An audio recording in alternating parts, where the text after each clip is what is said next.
Hey YouTubes, this is John Espin here from Stupid Robot Fighting League. This is just an update concerning the quick release system. The quick release system is something that was suggested to me by Shawn Means because he's a smart boy. And one of the biggest problems we have is being able to remove the robots quickly from the octagon. My son Sam has just walked into the octagon, so this could be slightly messy, but we'll work our way around it. Excuse me. Anyway, so what we're looking at here is the arm section of one of the robots. Okay, and if we were to take this robot out of the octagon, we could easily unhook its head, but we still have these really long poles attached to it.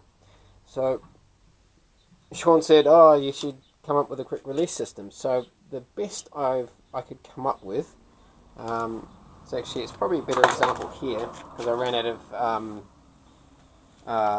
what they call wing nuts. So if we look at this one, this is an arm, okay?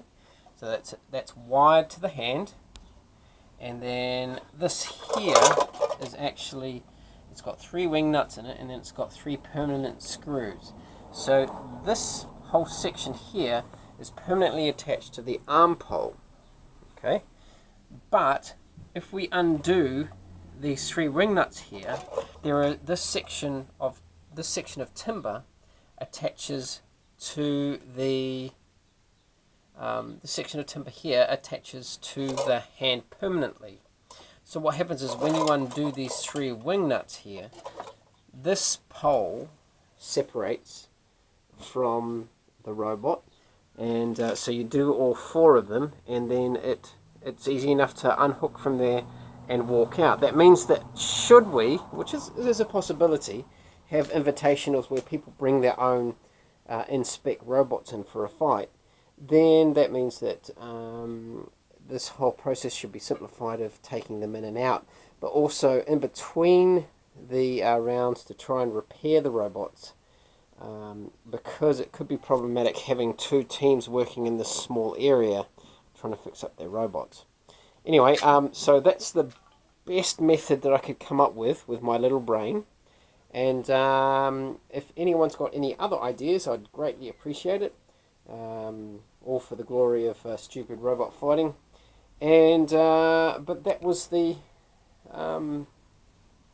idea. I don't want to hold my finger over the mic.